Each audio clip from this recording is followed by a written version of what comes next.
in the freezing heart of December 1944, as airplay buried under snow and silence before the storm, a small Belgian town named Bastogne became the center of one of the most dramatic confrontations of World War II, where exhausted American soldiers, cold, hungry, wounded, and surrounded, stood trapped by Adolf Hitler's last desperate gamble, the Ardennes Offensive, a massive surprise attack meant to split Allied forces and force a negotiated peace. And as German panzer divisions thundered through the forest roads, Bastogne emerged as the key crossroads town, controlling 7 major roads, making it the one place the Germans absolutely had to capture. Yet when the U.S. 101st Airborne Division arrived, they were not prepared for glory but for rest, without winter clothing, short on ammunition, lacking artillery support, and unaware they were about to be encircled by the full force of elite German units, including the Panzerlehr Division and the 26th Volksgrenadier Division.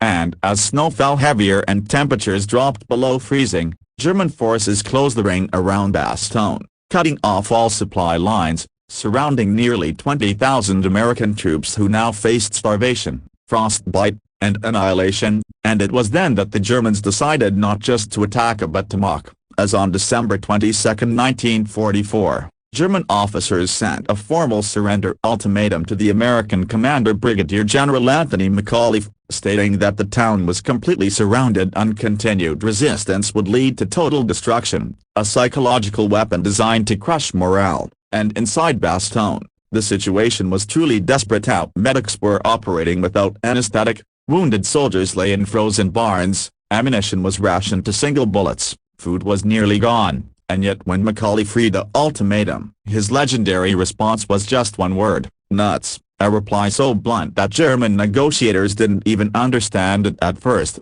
and when translated as "go to hell," it became a symbol of American defiance, a message that echoed far beyond Bastogne, enraging German commanders who now vowed to wipe the town off the map. And so artillery barrages intensified. Shells slammed into foxholes day and night, Luftwaffe bombers screamed through the sky, and infantry assaults pressed from all sides. But the Americans held, fighting house to house, forest to forest, freezing fingers wrapped around rifles, knowing no reinforcements were coming, or so it seemed, because far to the south, one man was already moving, a general known for speed, aggression, and unbreakable confidence, General George S. Patton, commander of the U.S. Third Army, who upon hearing that Bastogne was surrounded, did not hesitate, did not complain, and did not panic, but instead turned to his officers and delivered words that would soon become legendary, words that sounded almost casual yet carried absolute certainty: "We're going to play the ball," meaning he would pivot his entire army, wheels, tanks, men, and guns, 90 degrees in the dead of winter, and smash through German lines to relieve Bastogne, a maneuver many believed impossible. Yet as German officers mocked the trapped Americans, believing Bastogne would fall within days, Patton was already racing against time, weather, and the enemy, preparing one of the most daring countermoves of the entire war. While inside the encircled town, American soldiers braced themselves for what they believed might be their final stand, unaware that history was already turning in their favor.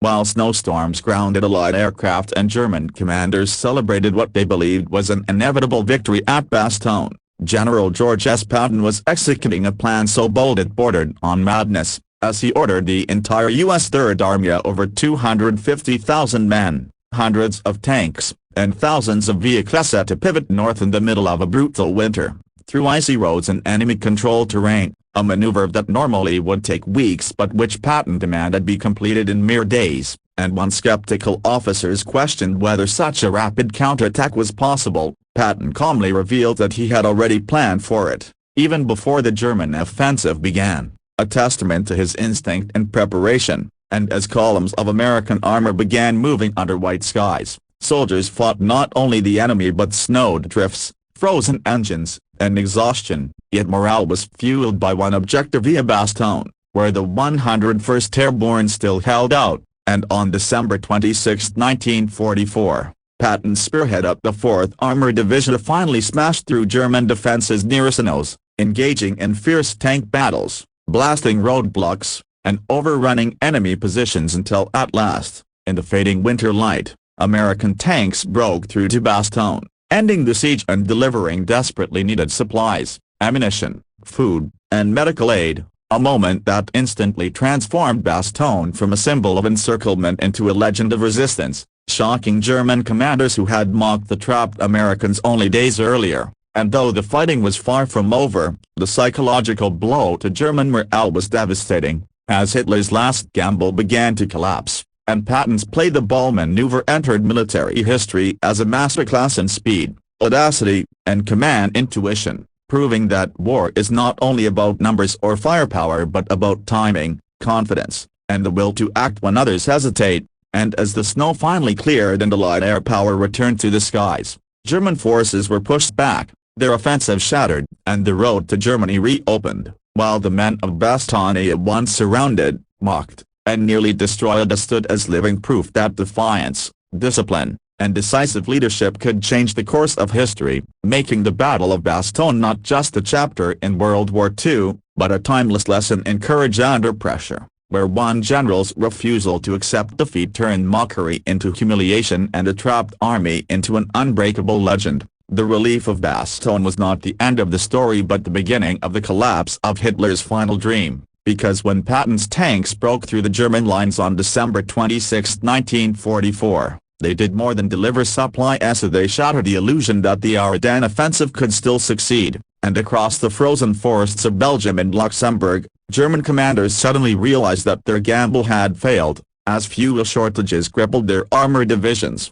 Allied air power returned with clear skies, and American forces, once pushed back, now surged forward with renewed confidence, turning defense into relentless pursuit, while inside Bastogne the 101st Airborne Battalion, yet unbroken, reorganized and pushed outward, transforming from besieged defenders into aggressive fighters who reclaimed surrounding villages inch by inch. And as Patton continued to press north, coordinating with Montgomery and Bradley, the German advance was slowly squeezed from both sides, creating a massive bulge that soon became a trap for the very forces that had launched it, and Hitler, refusing to accept reality, ordered continued attacks despite mounting losses, draining Germany of its last trained soldiers, tanks, and aircraft, resources that could never be replaced, and by January 1945 the Ardennes Offensive had officially failed, costing Germany over 100,000 casualties and destroying any remaining hope of stopping the Allied march into the heart of the Reich, while for the Americans, Bastogne became a symbol far greater than a tactical victory, representing endurance under impossible odds, leadership under pressure, and the power of decisive action. And at the center of it all stood General George S. Patton, whose decision to play the ball would be studied in military academies for generations, not because it was reckless, but because it was prepared, instinctive, and perfectly timed, demonstrating that true command lies in anticipating chaos and acting before hesitation can take root. And as Allied forces crossed the Rhine and advanced toward Berlin, the lesson of Bastogne echoed through every unit that morale could outlast encirclement, that speed could defeat surprise, and that mockery could turn into humiliation when courage met resolve. And long after the guns fell silent in Europe, the frozen fields around Bastogne remained a silent witness to one of World War II's defining moments, where ordinary soldiers held the line, a relentless general changed the course of a campaign, and a single decision transformed desperation into victory, ensuring that Bastogne would forever stand not as a town that fell, but as a legend that endured.